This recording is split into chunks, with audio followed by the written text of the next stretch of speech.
What you are experiencing right now is not random, and it is not a mistake. The confusion, the restlessness, the sense that something no longer fits the way it used to, this is not instability in the way you were taught to fear it. This is the sign. The sign that the version of you that once made sense is losing coherence because it is no longer true. Identity does not collapse without reason. It collapses when consciousness has outgrown the shape it was using. When an identity is aligned, it feels invisible. You do not question it. You move through life on automatic, reinforced by habits, roles, emotional reflexes, and familiar reactions. But the moment awareness expands beyond that structure, friction appears. The old identity can no longer translate the signal coming through you. What you feel as discomfort is simply misalignment becoming noticeable. This is not failure. This is initiation. The field always mirrors inner state, never words. And when your inner state changes before your identity does, tension is inevitable. You may feel unmotivated without knowing why. You may feel unsettled even when nothing is wrong. You may feel emotionally exposed, like the armor you relied on has quietly dissolved. That is because it has. The armor was never you. It was a strategy. And strategies expire when their purpose is complete. Most people try to correct this phase. They look for ways to stabilize, to return to who they were, to fix the discomfort. But the discomfort is not asking to be fixed. It is asking to be recognized.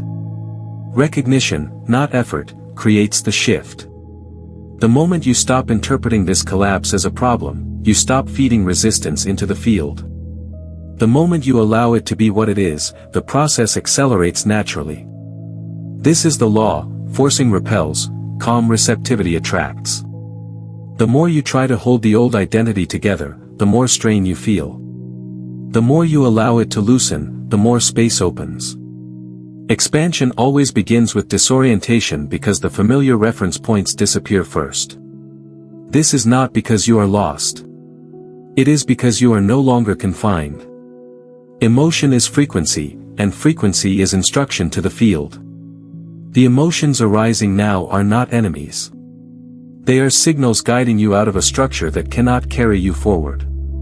Contraction does not mean danger. It means misalignment. Expansion does not always feel good at first. It feels unknown. And the identity built to survive the past will always resist the unknown, even when the unknown is liberation. This changes everything once you see it. You are not a small person trying to upgrade a life. You are consciousness itself noticing that a lens has cracked. And cracked lenses do not get repaired. They get released. What comes next is not created through struggle. It emerges through allowance, in the present moment, where all timelines are selected. If you are aligned with this frequency, subscribe and remain within it. There is a moment in expansion when what once felt solid begins to feel strangely unsafe. Not because it is actually harmful, but because it no longer matches who you are becoming. Stability, as most people understand it, is not truth. It is repetition. It is the nervous familiarity of patterns that once protected an earlier version of you. When awareness grows, those same patterns begin to feel constrictive, heavy, even threatening. This is not intuition warning you away from growth. It is identity reacting to its own expiration. Safety is not an absolute. It is an agreement between identity and environment. When the identity shifts, the agreement dissolves. What used to feel grounding now feels suffocating. Conversations you once tolerated now drain you. Routines that once gave structure now feel hollow. This is not because something is wrong with those structures, but because you are no longer located at the frequency that created them. Reality mirrors inner state, not loyalty to the past. Expansion always destabilizes perceived safety first. The mind interprets the unknown as danger because it cannot map it using prior experience. The identity was designed to navigate what you have already survived, not what you are now capable of. So when awareness stretches beyond the old container, the system signals threat. This is why growth is often accompanied by anxiety, restlessness, or a vague sense of unease without a clear cause. The alarm is not about what is happening. It is about what is dissolving. Most people misread this signal. They assume something has gone wrong and attempt to restore stability by shrinking back into the familiar. They reattach to old roles, old dynamics, old self-definitions. But forcing stability at this stage creates resistance. It tells the field you are choosing contraction over alignment. And contraction always feels heavier over time, never lighter. Emotion is frequency, and frequency is instruction. The discomfort you feel around familiar structures is not a command to escape immediately, nor is it a command to endure. It is information. It is the field reflecting that your internal coherence has moved, while your external structures have not yet caught up. This gap is temporary, but only if it is allowed. Control delays integration. Allowing accelerates it. This is the paradox: expansion feels unsafe only to the identity that is being outgrown. To consciousness itself, expansion is neutral. It does not rush. It does not panic. It simply stops investing energy in what no longer resonates. When you notice that your desire to maintain appearances, routines, or explanations is fading, that is awareness withdrawing attention from outdated anchors. Nothing is being taken from you. Energy is being reclaimed. Contrast sharpens alignment. The unease you feel is not there to punish you. It is there to clarify. It shows you precisely where you are no longer in resonance. And resonance, not effort, determines what stays alive in your experience. Creation happens only in the present moment, and in this moment, the present is asking you to stop calling familiarity safety. You are not becoming unstable. You are becoming uncontained. And there is a difference. Instability is chaos without awareness. Expansion is awareness without walls. The fear belongs to the walls, not to you. There is a phase in collapse that feels especially confusing because nothing seems wrong, yet nothing moves. Motivation disappears, not in a dramatic way, but quietly, like a current that has been switched off upstream. You may notice that the things that once propelled you forward no longer generate energy. Goals feel distant. Discipline feels artificial. Even desire feels muted. This is often misinterpreted as stagnation or failure, but it is neither. It is withdrawal. Motivation is not a virtue. It is a byproduct of identity. When an identity is coherent, it generates momentum in predictable directions. When that identity begins to dissolve, the momentum stops. Not because you are broken, but because the source of that movement no longer exists. Energy does not disappear. It reassigns itself. What you are experiencing is energy disengaging from an obsolete version of you. This is the void phase. The old self no longer animates action, but the new self has not yet stabilized enough to move through you. And because most people have been conditioned to equate worth with productivity, this phase can feel threatening. The mind looks for clarity, purpose, or instruction, and finds none. That absence is not neglect. It is neutrality. Consciousness is not in a hurry. Trying to force clarity during this phase creates friction. Clarity does not arrive because you demand it. It arrives when the internal field becomes quiet enough to receive it. Control delays this quieting. Allowing invites it. The more you try to motivate yourself back into motion, the more resistance you feel. This resistance is not laziness. It is alignment asserting itself. Emotion continues to guide even here. If you notice a subtle contraction when you try to push through, that contraction is information. It is telling you that the action belongs to an identity that is no longer active. Expansion does not pull energy from the future. It releases energy from the past. And until that release completes, movement is minimal by design. Patience in this phase is not passive. It is precise. It is the recognition that creation happens only in the present moment, and that the present moment is not asking for output. It is asking for space. Space for reconfiguration. Space for a different orientation to emerge. This is how timelines shift, not through effort, but through identity recalibration. The void refines alignment through contrast. You now know what no longer works because it no longer moves you. This absence sharpens perception. It strips away false urgency. It teaches you the difference between action born of habit and action born of coherence. When the new identity begins to come online, movement will return naturally, without force. And when it does, it will feel cleaner, simpler, and strangely obvious. You are not falling behind. There is no race happening here.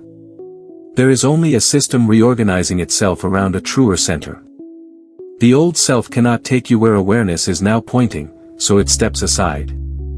What replaces it will not need motivation in the way you once understood it. It will move because movement is appropriate, not because it is demanded. This phase ends not with a decision, but with a recognition. And recognition cannot be rushed. This phase is not about being tested or punished. It is about pressure revealing what can no longer hold. Pressure does not arrive to destroy what is true. It arrives to expose what has already weakened. When identity begins to collapse, life applies compression naturally, the way the field always does when coherence changes. What cannot adapt becomes visible. What cannot flex begins to crack. Most people misinterpret pressure as a sign they are failing. Situations intensify. Emotional reactions feel sharper. External demands seem heavier. And the instinct is to assume something has gone wrong. But pressure is not judgment. It is information. It shows you exactly where the old structure was compensating, bracing, or pretending to be stable. Without pressure, those weaknesses remain hidden. With pressure, they surface quickly. Identity survives through rigidity. It holds shape by resisting change. But rigidity cannot coexist with expansion. So when awareness grows, pressure increases, not to stop you, but to reveal which parts of the structure are no longer aligned. The discomfort you feel is not the pressure itself. It is the resistance to it. Pressure plus resistance feels like suffering. Pressure without resistance feels like clarity. This is why emotional intensity often spikes during this phase. Old emotional strategies no longer regulate experience effectively. Reactions that once worked now escalate. Triggers feel sharper. The field is showing you, in real time, that the old emotional architecture cannot process the frequency you are now carrying. This is not a setback. It is diagnostics. Situational pressure works the same way. Relationships strain. Responsibilities feel heavier. Time feels compressed. These conditions are not random obstacles. They are mirrors. They reflect how much effort the old identity required to maintain coherence. When that effort is no longer available, the system reveals itself under load. This is not a sign to try harder. It is a sign to stop pretending stability can be forced. Emotion is frequency, and frequency instructs the field. When you meet pressure with contraction, the field responds with more compression. When you meet pressure with allowing, the field begins to reorganize. Allowing does not mean tolerating harm or ignoring boundaries. It means ceasing the internal fight to preserve what is already dissolving. Control creates resistance. Allowing creates flow. This is the law. Notice how pressure simplifies perception. Under compression, what matters becomes obvious. What is false collapses faster. What is essential remains. Pressure accelerates discernment. It shortens timelines. It makes misalignment impossible to ignore. This is why expansion often feels intense before it feels liberating. The intensity is not the destination. It is the clearing. This changes everything when you recognize it. You stop asking, "Why is this happening to me?" and start seeing what is being revealed. The moment you read pressure as information, not threat, your relationship to it shifts. The system responds immediately. Not by removing pressure, but by making it useful. Like the video now as a confirmation that this recognition has landed. You are not being crushed. You are being clarified. And clarity is irreversible once seen. Emotional volatility during this phase is not a loss of balance. It is a recalibration in progress. When identity loosens, emotion is freed from its usual containment, and it moves more visibly through the system. What once stayed suppressed, regulated, or redirected now surfaces without the old filters. This can feel disorienting, but it is not instability. It is information becoming readable.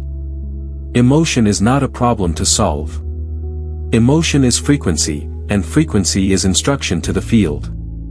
When your frequency shifts faster than your identity can interpret, emotion fluctuates. Highs may feel unusually expansive. Lows may feel sudden and unfamiliar. The mistake is assuming these swings mean you are regressing. In truth, they mean the system is retuning itself to a wider range of signal. Previously, emotion was often used to reinforce identity. Certain feelings confirmed who you thought you were. Others were avoided because they threatened that self-image. As the old identity collapses, emotion no longer has a role to play in maintaining consistency. It becomes free to move. This freedom is what you are sensing as volatility. The movement is not chaotic. It is corrective. Observation is the key distinction here. When you identify with emotion, volatility feels personal and overwhelming. When you observe emotion, volatility becomes data. You begin to notice that emotions rise, peak, and dissolve on their own when they are not resisted. This is not emotional suppression. It is emotional literacy. You are learning to read frequency without turning it into a story about yourself. Control amplifies emotional intensity. The moment you try to stabilize a feeling, you contract around it, increasing its charge. Allowing, on the other hand, lets the signal complete its cycle. This is why allowing creates flow. The field responds to emotional honesty, not emotional management. The more accurately emotion is felt and released, the faster recalibration occurs. Contrast plays an important role here. Sharp emotional swings highlight misalignment quickly. They show you where you are still referencing the old identity for meaning or security. When an emotion feels disproportionate, it is often because it is echoing against an outdated structure. The emotion is not too big. The container is too small. And the container is what is dissolving. This is not a phase to analyze yourself endlessly. Analysis pulls you back into identity. This is a phase to witness. To notice patterns without attaching conclusions. To let emotion move without demanding it make sense. Creation happens only in the present moment, and emotional recalibration happens here as well, not in explanation. As awareness stabilizes, volatility naturally decreases. Not because emotion disappears, but because it no longer needs to shout to be heard. The system becomes more coherent. Emotion returns to its original role as guidance, not disturbance. Expansion always passes through intensity before it reaches clarity. Nothing is wrong with you for feeling more. Nothing is wrong with you for feeling less. What you are experiencing is the field adjusting to a truer signal. And once that adjustment completes, emotional movement becomes smoother, quieter, and more precise. You are not losing control. You are losing distortion. The instinct to control this phase is natural, but it is precisely what intensifies the collapse. Control is not neutral. Control is an identity behavior. It exists only to preserve a sense of continuity, predictability, and self-definition. When the old identity begins to dissolve, control becomes louder because it senses its own disappearance. What you feel as urgency to fix, manage, or stabilize is not wisdom. It is self-preservation from a structure that is no longer viable. Every attempt to control this process reinforces the very identity that is being outgrown. When you try to stabilize your emotions, force clarity, restore motivation, or explain yourself back into coherence, you are telling the field that the old structure still deserves energy. And the field responds exactly to that instruction. It keeps the collapse active. It increases friction. It extends the discomfort. Not as punishment, but as feedback. This is the paradox most people miss. Control feels like safety, but it is actually resistance. And resistance always amplifies what it pushes against. When you try to hold the collapsing identity together, you create tension between what is ending and what is emerging. That tension is experienced as exhaustion, frustration, and emotional heaviness. The collapse does not stop because collapse is not the problem. The resistance is. Allowing is often misunderstood as passivity, but it is the opposite. Allowing is coherence. It is the decision to stop arguing with what is already happening.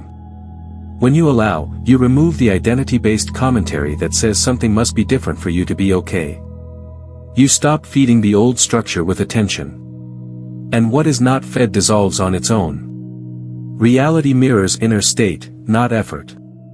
The field does not respond to how hard you try. It responds to how honestly you are aligned.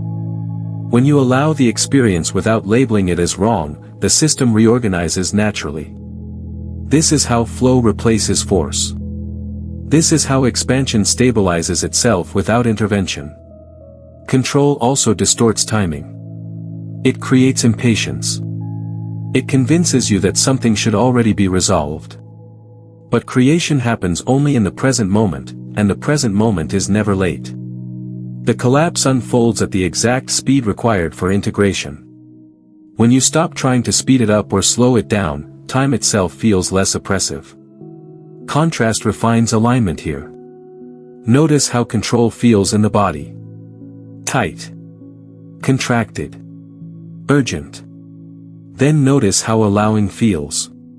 Spacious. Neutral. Clear. These sensations are not incidental. They are guidance. Expansion always feels like relief after resistance is released. Not because the situation changes immediately, but because the internal struggle ends.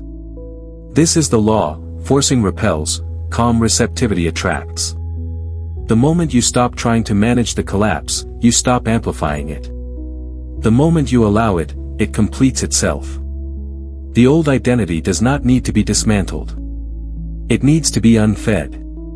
Comment with the words, "I am ready," to anchor this timeline. You are not here to control transformation. You are here to recognize when control is no longer required. There is a neutral zone that appears once control loosens and emotion settles, a space that does not belong to who you were or who you are becoming. This zone is not an absence created by loss. It is a pause created by intelligence. It exists so the old structure can fully disengage before a new orientation stabilizes. Most people are never taught to recognize this space, so when it appears, it is mistaken for emptiness. In this phase, the inner narration that once filled your mind begins to fade. The constant commentary, the self-referencing thoughts, the internal explanations about who you are and what you are doing grow quieter. At first, this silence can feel unsettling. The mind looks for something to grasp, some familiar voice to confirm identity. But there is nothing missing here. What is disappearing is noise, not self. The old identity relied on narration to stay intact. It told stories about meaning, direction, importance, and threat. Those stories required constant repetition to remain convincing. As the identity dissolves, the narration loses its fuel. What remains is awareness without commentary. This can feel like standing in an open field after leaving a crowded room. The openness may register as emptiness only because it is unfamiliar. This silence is not passive. It is highly responsive. Without the filter of identity, perception becomes sharper. You may notice sounds more clearly, sensations more vividly, moments stretching without urgency. Time feels different here because time was largely organized by mental narrative. When the narrative quiets, the present moment becomes more available. Creation has always happened here, not in thought. The mistake many people make is trying to fill this space. They reach for distraction, analysis, or stimulation to restore the familiar sense of self. But filling the space reactivates the old identity. The silence is not asking to be filled. It is asking to be trusted. This is where recognition deepens without effort. Emotion may still arise, but it passes through more cleanly. Without narration to anchor it, emotion no longer needs to justify itself. It moves, informs, and releases. This is not detachment. It is clarity. You are not becoming numb. You are becoming less entangled. The field responds powerfully to this state. When inner noise decreases, external reflection becomes more precise. Not dramatic. Not loud. Precise. This is why the neutral zone often precedes significant shifts. The system has stopped broadcasting outdated signals. It is waiting to receive the next coherent instruction. This is a reset, not a void. A reset does not erase capacity. It clears interference. The old self spoke constantly because it needed to be maintained. What you are discovering now does not need maintenance. It does not need explanation. It simply is. If you resist this silence, it feels like loss. If you allow it, it feels like relief. The difference is not in the silence itself, but in your relationship to it. You are not disappearing here. You are being returned to what was always present beneath the noise. Stay with this space. It is not empty. It is exact. When urgency collapses, the mind often assumes something has gone wrong. You look at the same goals, the same responsibilities, the same future markers, and feel nothing pulling you toward them. Desire that once felt obvious now feels distant or neutral. This is not indifference. It is not apathy. It is emotional charge withdrawing from timelines that are no longer active. Importance is not inherent. It is assigned by identity. The old self charged certain outcomes with meaning because those outcomes reinforced who you thought you were. When that identity loosens, the charge dissolves. What remains feels empty only because it is no longer energized. The mistake is assuming that importance must always be present. In truth, importance is a temporary organizing principle, not a permanent feature of awareness. As timelines shift, energy stops flowing toward futures that no longer match your frequency. This happens quietly. You do not decide to stop caring. Caring simply stops being required. The field is efficient. It does not waste energy maintaining desire where alignment no longer exists. What you experience as a lack of urgency is the system reallocating resources. Most people panic here. They try to manufacture desire, force enthusiasm, or shame themselves for not wanting what they should want. But desire cannot be commanded. It emerges from coherence. When you try to resurrect urgency, you are attempting to reactivate an outdated signal. And the field responds with resistance. This is why forcing motivation feels hollow now. The current has moved. Spaciousness replaces urgency during recalibration. Without the pressure of importance, the present moment opens. Time feels less compressed. Decisions feel less loaded. This openness is often misinterpreted as stagnation because the culture equates worth with striving. But spaciousness is not emptiness. It is neutrality.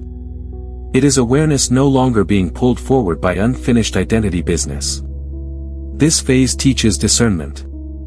You begin to see how much of what once drove you was fueled by fear, comparison, or obligation rather than genuine alignment. When those drivers disengage, what remains is quiet. And in that quiet, something essential becomes possible, choice without compulsion. Contrast sharpens alignment here as well.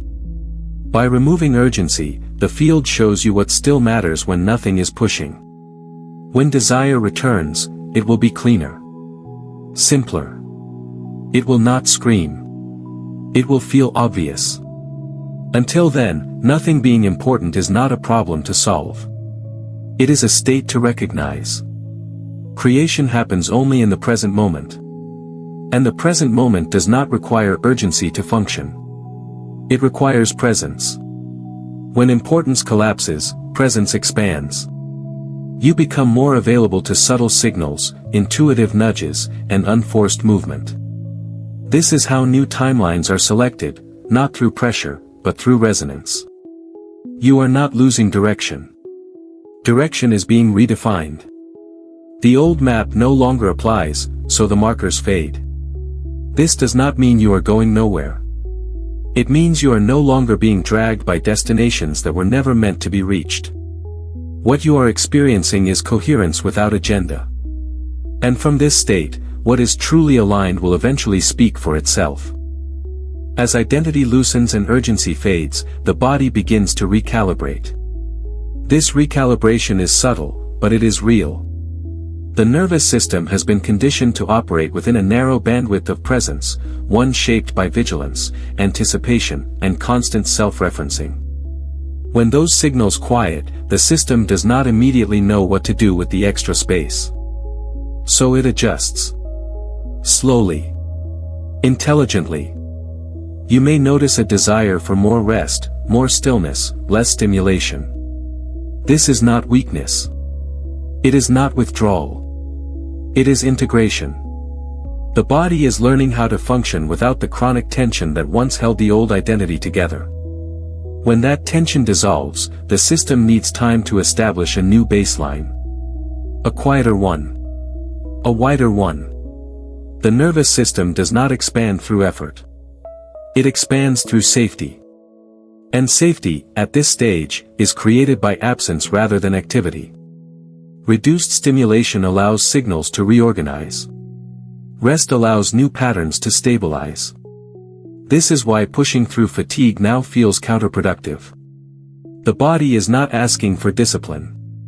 It is asking for permission to recalibrate. Many people misinterpret this phase as regression. They think they are becoming less capable because they need more space, more sleep, more silence. In reality, capacity is increasing. The system is learning to hold more presence without collapsing into stress. That learning requires pauses. Integration cannot happen at the same speed as expansion. This is not a medical process, but it is embodied.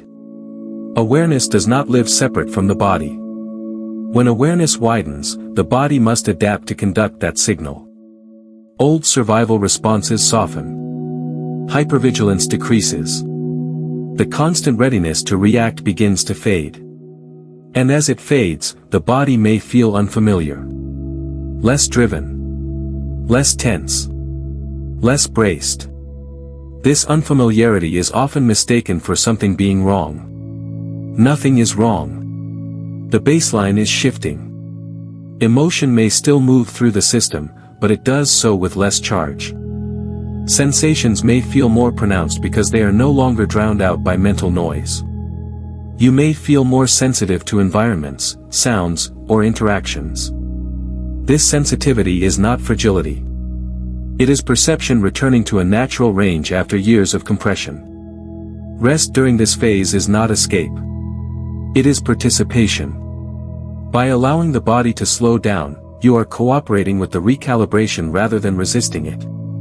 Control would attempt to override these signals. Allowing listens to them.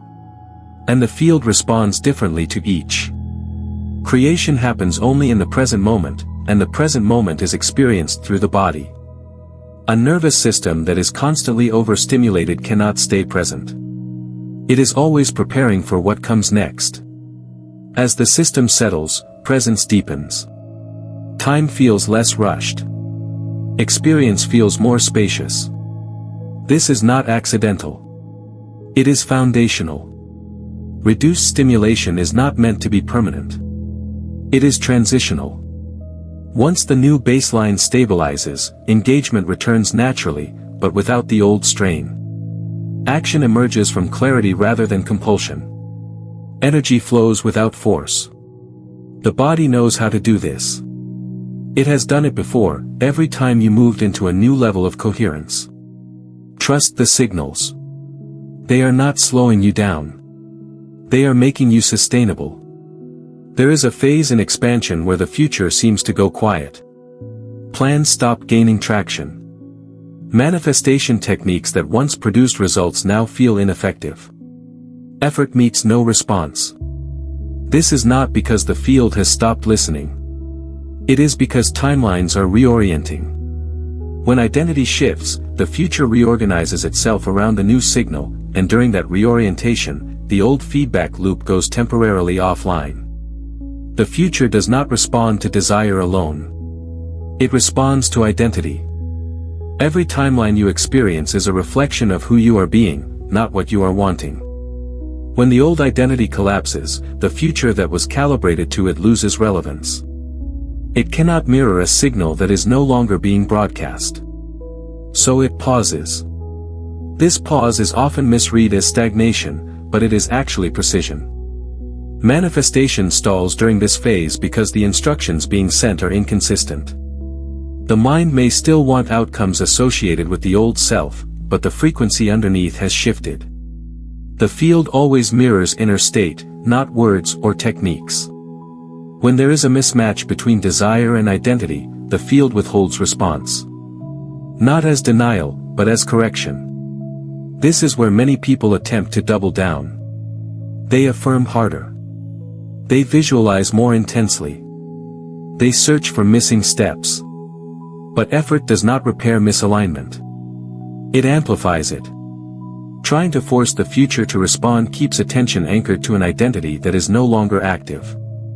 And attention is energy. Wherever it goes, coherence follows. The quiet future is a signal.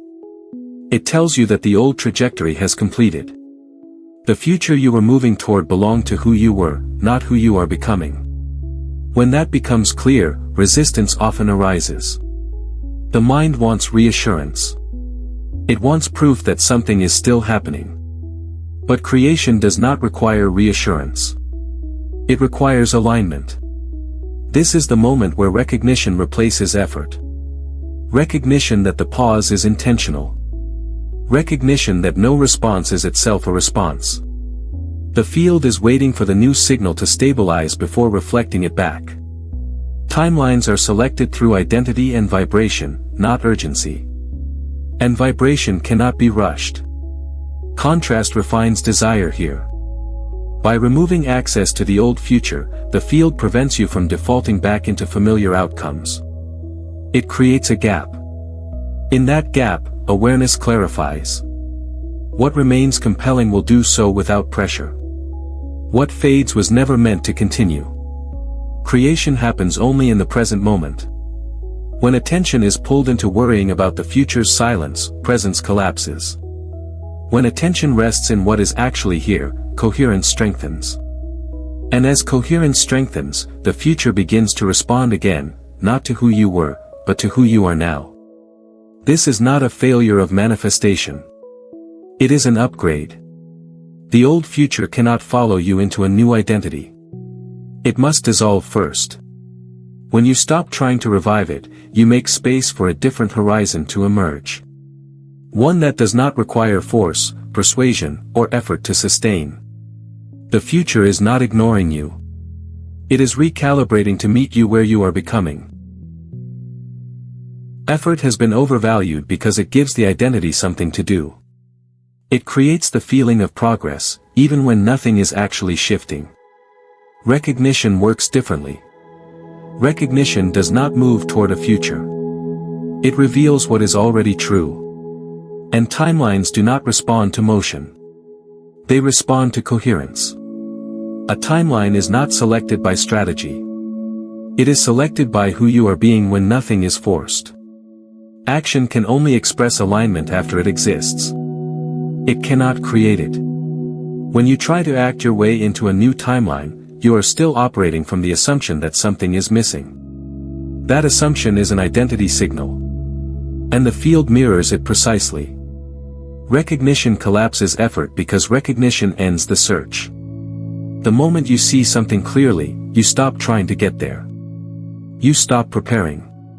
You stop optimizing. You stop rehearsing yourself into readiness. This is why recognition feels quiet.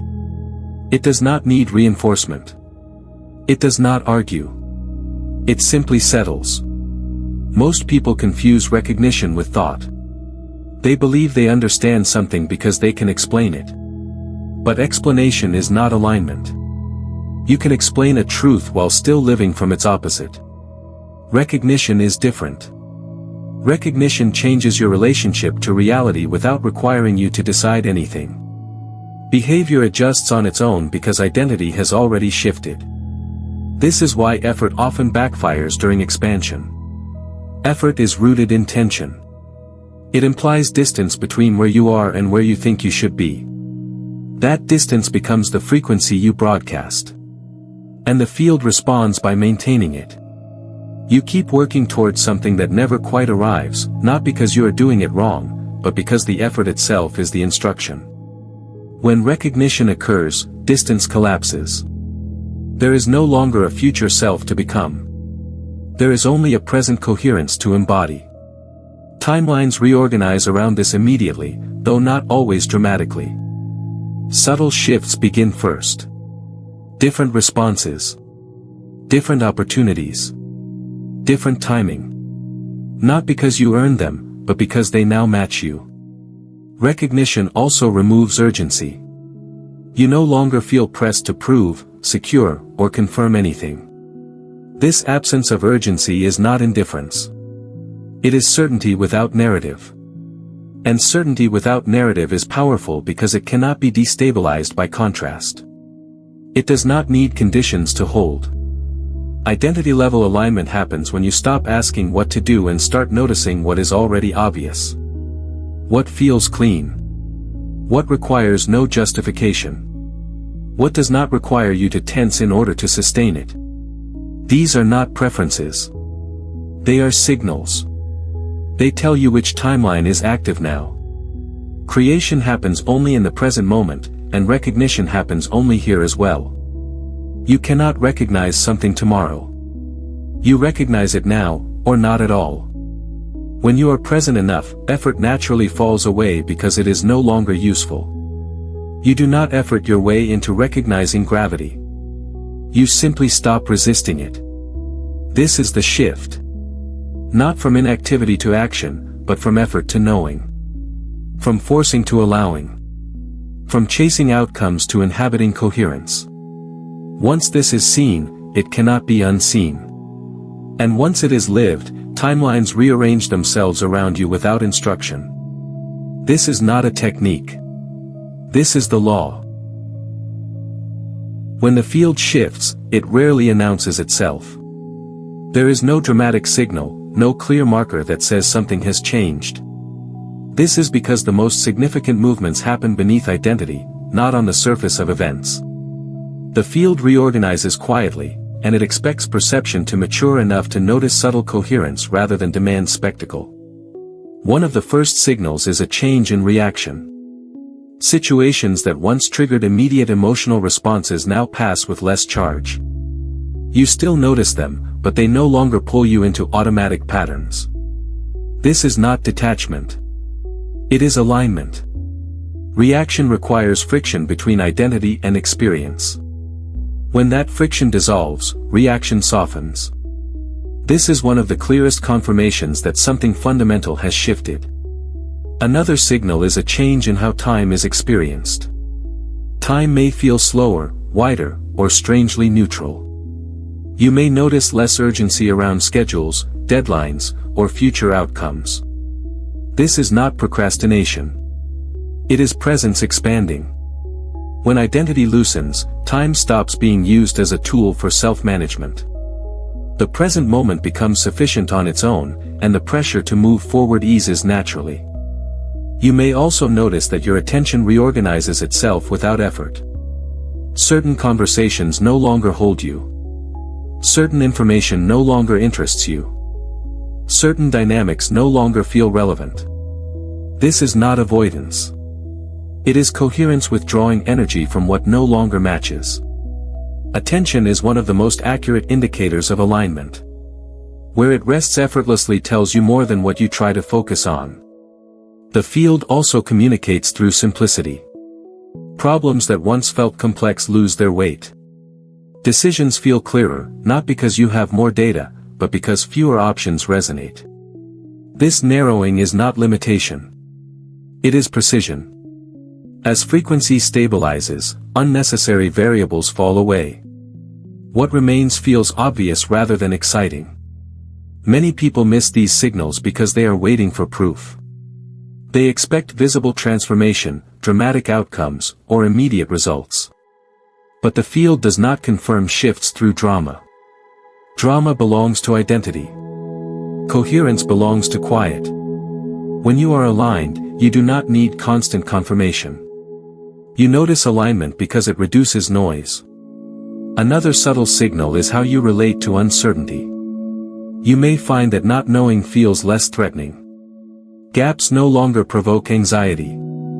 Questions remain unanswered without creating tension. This is not resignation.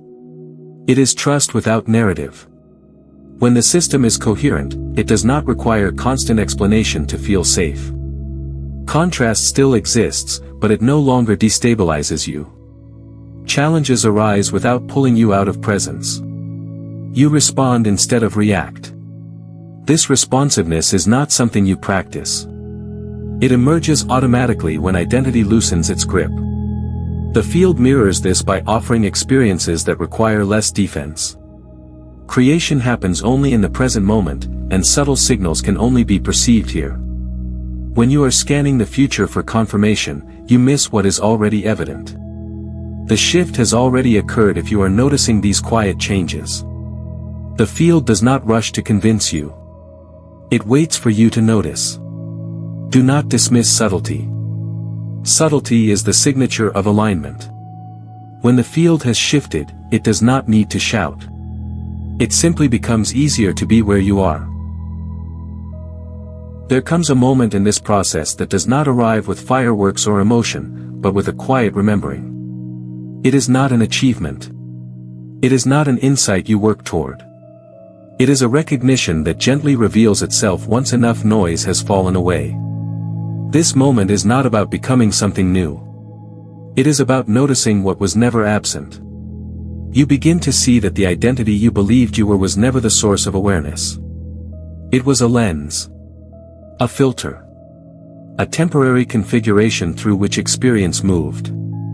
The collapse did not take anything essential from you because nothing essential was ever located there.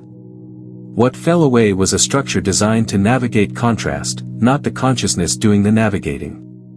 This realization changes the orientation of everything. You stop asking who you are in terms of roles, traits, or stories. You notice that awareness was present before every identity you have ever worn. It was present before preferences formed, before fears developed, before meaning was assigned. Identity came later, as a tool. And tools are not selves. The reason this recognition feels so simple is because it is not new information. It is memory. You are not learning something. You are remembering something that was obscured by constant self-reference. When identity was loud, awareness was assumed to belong to it. When identity quiets, awareness stands alone, undeniable. This does not remove personality or expression. It removes confusion. You still think. You still feel. You still act. But none of these define you anymore. They move through awareness rather than claiming ownership of it. This shift is subtle, but irreversible. Once you see that you are the space in which identity appears, you cannot go back to believing you are the appearance itself. There is relief here, not because life becomes easy, but because effort drops away. You no longer need to defend a self-image. You no longer need to prove continuity. You no longer need to stabilize who you are. Awareness does not require maintenance. It does not fracture under pressure. It does not collapse when circumstances change. This is why the collapse was necessary. As long as identity remained intact, awareness was filtered through it. The lens had to crack for the seeing to become obvious. What you are recognizing now was always here, waiting for the interference to subside. Nothing was taken from you. Something was revealed. The field responds differently once this is recognized. Not because you try to influence it, but because you stop interfering with it. Reality mirrors inner state, and the inner state is no longer organized around protection or preservation. It is organized around presence. And presence is inherently coherent. You are not a person trying to wake up. You are consciousness noticing it was never asleep. This recognition does not make you special. It makes you free from needing to be special. It returns you to a simplicity that does not depend on circumstances. The collapse did not end you. It clarified you. Living without gripping a self-image does not mean becoming passive or undefined. It means functioning from presence rather than protection. When identity loosens, action no longer needs to defend a narrative about who you are. It no longer needs to confirm worth, maintain consistency, or protect an image from disruption. What replaces this is not chaos, but fluidity. When self-image is active, every action carries weight. Choices feel consequential because they reinforce or threaten how you see yourself. This creates hesitation, overthinking, and a constant background tension. You are not just acting. You are managing perception. When that management dissolves, action becomes lighter. It does not disappear. It becomes more precise. Presence does not ask, "What does this say about me?" Presence asks, "What is appropriate now?" That shift changes everything. Response replaces reaction. Movement arises from clarity rather than compulsion. You no longer need to prepare yourself to act because action is no longer tied to self-definition. It simply happens. This is why effort decreases while effectiveness increases. Without a self-image to protect, there is less internal negotiation. Less justification. Less resistance. Decisions that once required deliberation now feel obvious. Not because you have more confidence, but because there is less at stake psychologically. The outcome no longer defines you. The fear most people have is that without a self-image, they will lose direction or motivation. In reality, the opposite occurs. Motivation that was fueled by insecurity dissolves, but what remains is cleaner. Action becomes responsive rather than strategic. You move because movement is aligned, not because you are trying to become someone. This does not make you detached or indifferent. It makes you available. Available to listen. Available to adjust. Available to stop when stopping is appropriate and move when movement is required. Flexibility replaces rigidity because nothing needs to be defended. This is how flow becomes sustainable. The field responds powerfully to this state.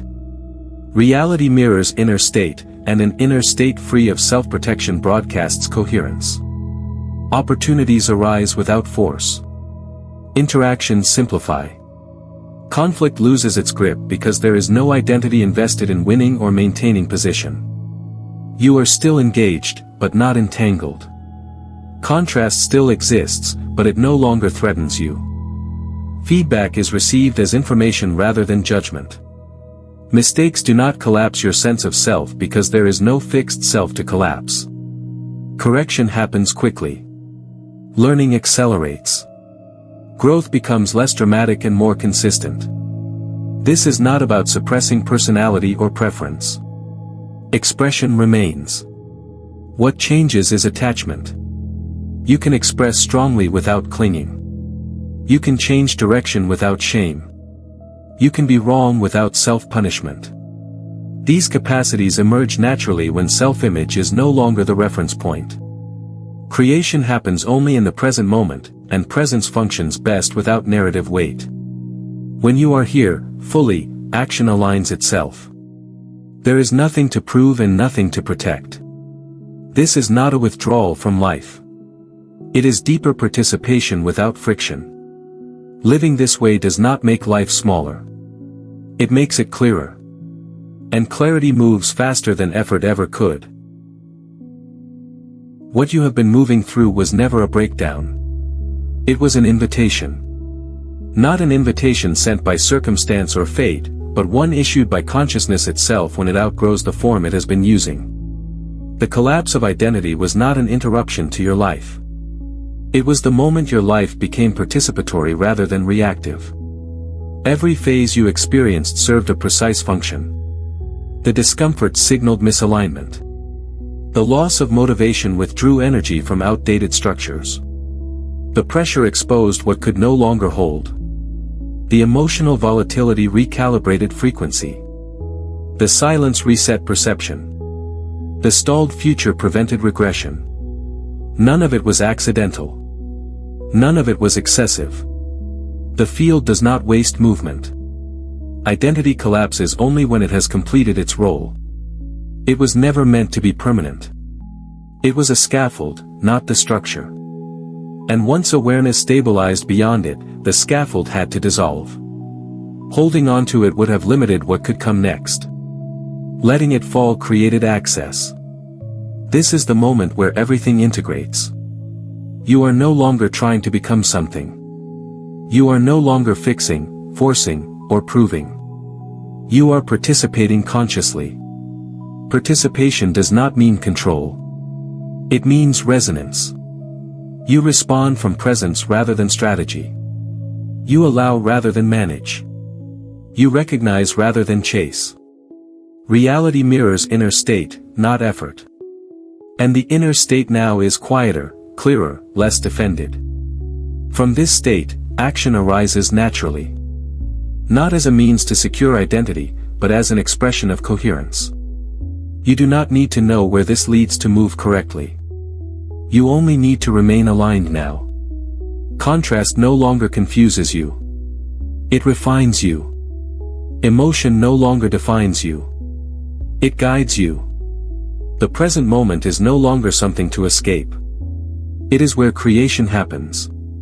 Timelines are no longer something you pursue. They reorganize around who you are being. This is what conscious participation looks like. You are not outside the field trying to influence it. You are the awareness through which it moves. When that is recognized, effort becomes unnecessary. Control becomes irrelevant. The system responds because interference has stopped. There is a calm certainty here. Not excitement. Not anticipation. Certainty without narrative. You do not need to announce the shift. You do not need to explain it. You will notice it in how you move, how you respond, how little friction remains. Life becomes simpler, not because it is smaller, but because distortion has been removed. The collapse was never the end. It was the doorway. And you walked through it not by doing anything right, but by allowing what was already happening to complete itself. This is recognition. This is alignment. This is what it feels like when identity steps aside and consciousness takes the lead. Nothing more is required. Subscribe and share this with someone who needs to hear it before their timeline closes.